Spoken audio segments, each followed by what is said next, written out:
Иако претходно говореше дека луѓето кои влегоа во собранието не биле терористи, сега македонскиот претседател Стево Пендаровски не одговара дали можеби ќе ги помилува осудените на драконски и долгогодишни казни затвор за кривичното дело терористичко загрозување на уставниот поредок. Запрашан дали можеби со новиот закон за помилување кој е во подготовка, во одреден дел ќе бидат опфатени осудените за собраниските настани, Пендаровски одговори само во делот што би содржал новиот закон, дека помилување ќе може да има само после правосилност на пресуда. Според вас можеби би требало одреден дел да бидат опфатени осудените за 27 април, за кој претходно имавте изјавено дека не треба да одговараат за тоа дело за кое што се осудени.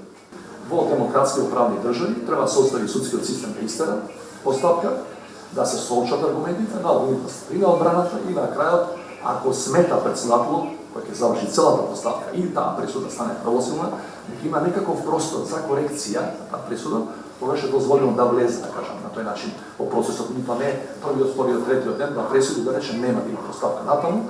Пендаровски сега избегна да говори за оваа тема за која пред една година кога беше побаран нов судски процес, директно кажа дека овие луѓе не можело да бидат осудени за тероризам.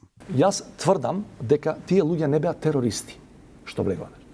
Стануваше збор за она што едно време во поранешна Југославија го нарекувавме и години потоа го нарекувавме насилно рушење на уставниот поредок, значи не тероризам. Тие што физички напаѓаа луѓе си ги заслужуваат казните кои ги добија.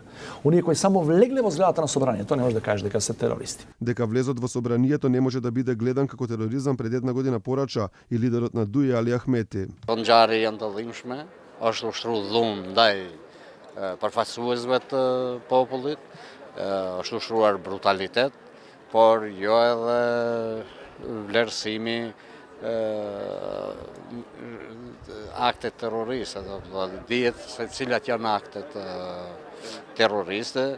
За многумина во овој судски процес свој раце вмеша и политиката, сомнежите за тоа ги зголемува и самата реторика на власта веднаш после собраниските настани. Тогаш Петре Шилегов во улога на портпарол на СДСМ го кажа кривичното дело кое подоцна го поднесе Вилма Русковска, а драконски пресуди донесе Добрилака Царска.